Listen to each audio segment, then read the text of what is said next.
বাংলায় একটা প্রবাদ রয়েছে, নীতিহীন উচ্চাকাঙ্ক্ষা পতন ডেকে আনে। সেই অবস্থাই হয়েছে পাকিস্তানের।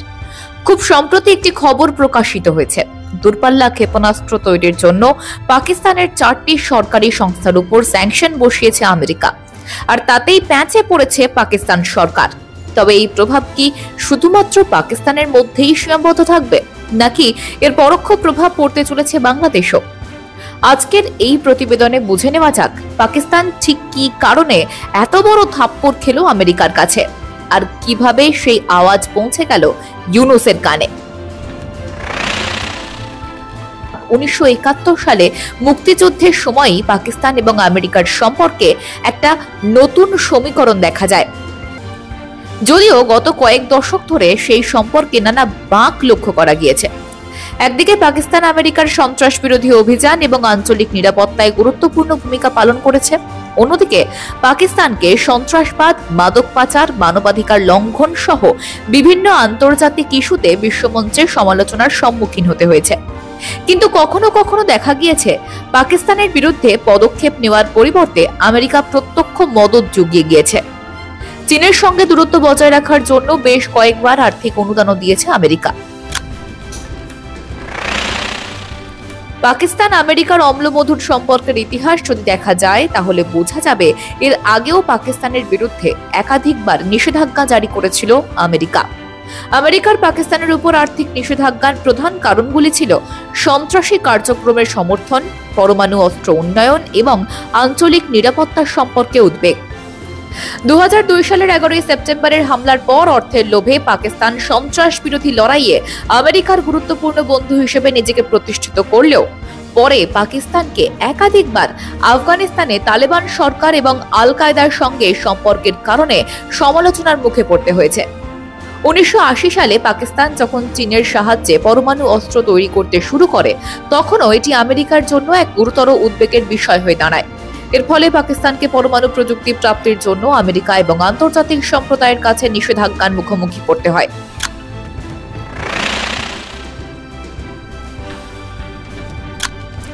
আমেরিকার আর্থিক নিষেধাজ্ঞা পাকিস্তানের অর্থনীতির উপর গভীর প্রভাব ফেলেছে। 1990-এর দশকে আমেরিকার সরকার পাকিস্তানের উপর নিষেধাজ্ঞা আরোপ করার ফলে পাকিস্তানের আন্তর্জাতিক বাণিজ্য ও আর্থিক সেক্টর হুমকির সম্মুখীন হয়। বিশেষ করে পাকিস্তানকে আন্তর্জাতিক ঋণ ও সাহায্য পাওয়ার ক্ষেত্রে কঠিন বাধার মুখে পড়তে হয়। এছাড়াও আমেরিকার আরোপ করা নিষেধাজ্ঞাগুলির ফলে পাকিস্তান বিনিয়োগ ও বাণিজ্যিক সম্পর্কের ক্ষেত্রে বহু দেশের সঙ্গে সম্পর্ক প্রতিষ্ঠা করতে সমস্যায় পড়ে। এই নিষেধাজ্ঞাগুলি পাকিস্তানের সামরিক বাজেটের ক্ষেত্রেও প্রভাব ফেলেছে। আমেরিকার সামরিক সাহায্য এবং অস্ত্র সরবরাহে বাধা আসার ফলে পাকিস্তানকে নিজস্ব সামরিক ক্ষমতা বাড়ানোর জন্য অন্য প্রকল্পের উৎস থেকে সাহায্য নিতে হয়েছে, যা অনেক সময় পাকিস্তানের জন্য আরো বেশি অর্থনৈতিক চাপ সৃষ্টি করেছে।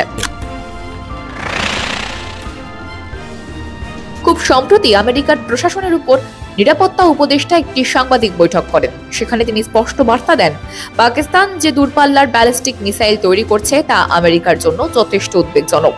এখানে বলে রাখা ভালো, পাকিস্তান যে ধরনের মিসাইল নির্মাণ কার্যক্রম চালাচ্ছে, সেই ধরনের মিসাইল একমাত্র চীন, রাশিয়া এবং উত্তর কোরিয়ার কাছে রয়েছে। ফলে পাকিস্তান পরমাণু অস্ত্র বহন করতে পারে এমন দূরপাল্লার মিসাইল তৈরি করে ওই ক্লাবে যুক্ত হওয়ার চেষ্টা চালাচ্ছে। এখানেই ভয় ধরাচ্ছে আমেরিকাকে। ভূ রাজনৈতিক বিশেষজ্ঞদের মত, আমেরিকার পক্ষ থেকে পাকিস্তানের উপর দূরপাল্লার ব্যালিস্টিক মিসাইল নির্মাণে নিষেধাজ্ঞার প্রেক্ষিতে বাংলাদেশের নিরাপত্তা, কূটনৈতিক সম্পর্ক এবং আঞ্চলিক স্থিতিশীলতার উপর কিছু গুরুত্বপূর্ণ প্রভাব পড়তে পারে। এই নিষেধাজ্ঞা শুধুমাত্র পাকিস্তানের সামরিক সক্ষমতা ও আন্তর্জাতিক সম্পর্ককে প্রভাবিত করবে তাই নয়, বরং বাংলাদেশও কিছু পরোক্ষ প্রভাবের সম্মুখীন হতে পারে। পাকিস্তান এবং ভারতের মধ্যে দীর্ঘকাল ধরে একটি জটিল দ্বন্দ্ব চলে আসছে, বিশেষ করে পরমাণু অস্ত্র এবং দূরপাল্লার ব্যালিস্টিক মিসাইল প্রযুক্তির দিক থেকে। পাকিস্তানের মিসাইল প্রযুক্তিতে নিষেধাজ্ঞা আরোপিত হলে এটি পাকিস্তানের সামরিক সক্ষমতা কমিয়ে দেবে। বাংলাদেশ যেহেতু ভারতের প্রতিবেশী এবং ভারত পাকিস্তানের সম্পর্কের প্রভাবিত অঞ্চল, তাই এই পরিস্থিতি বাংলাদেশের নিরাপত্তার উপর কিছুটা প্রভাব ফেলতে পারে। কারণ পাকিস্তানের উপর স্যাংশন বসার ফলে বাংলাদেশের অন্তর্বর্তী সরকার পাকিস্তানের উপর যে প্রতিরক্ষা নির্ভরতা বাড়ানোর পরিকল্পনা শুরু করেছিল তা বানচাল হতে বসেছে। অর্থাৎ মূল বিষয় যেটা দাঁড়াচ্ছে, পাকিস্তানের সঙ্গে দূরত্ব বজায় রাখতে হবে বাংলাদেশকে। আর এই মুহূর্তে স্বাধীনভাবে নিজেদের সামরিক শক্তি বৃদ্ধি করতে চাইলে সামরিক বাজেট বৃদ্ধি করতে হতে পারে, যা ব্যাপক অর্থনৈতিক চাপ সৃষ্টি করবে। আগামী দিনে পাকিস্তান আন্তর্জাতিকভাবে আরো বেশি একঘরে হয়ে পড়তে চলেছে। তাই এখনই যদি পাকিস্তানের সঙ্গে নিজেদের কূটনৈতিক সম্পর্ক নিয়ে নতুন করে ভাবনা চিন্তা না করে, তাহলে আমেরিকার নজরেও কোণঠাসা হয়ে পড়বে বাংলাদেশ। বিশেষ করে দক্ষিণ এশিয়ার আঞ্চলিক নিরাপত্তা ও সহযোগিতা সংক্রান্ত আলোচনায় বাংলাদেশ একাধিক পরিসরে যে পাকিস্তানমুখী সিদ্ধান্ত নিচ্ছে তা বিপাকে ফেলতে পারে। পাকিস্তানের উপর নিষেধাজ্ঞা আরোপের ফলে বাংলাদেশ হয়তো কিছু নতুন কূটনৈতিক চ্যালেঞ্জের সম্মুখীন হতে চলেছে। এছাড়া পাকিস্তান যদি এই নিষেধাজ্ঞার ফলে আরো বেশি করে চীনের প্রতি নির্ভরশীল হয়ে ওঠে, তবে এটি বাংলাদেশের জন্য নতুন কূটনৈতিক জটিলতা সৃষ্টি করতে পারে। বাংলাদেশ, চীন এবং আমেরিকা দুপক্ষের সঙ্গে সম্পর্ক বজায় রাখার যে নীতি নিয়েছে তা বেশি দিন টেকসই হবে না বলে মনে করছেন বিশেষজ্ঞরা। বাংলাদেশে বর্তমানে আর্থিক পরিস্থিতি একদম তলানিতে।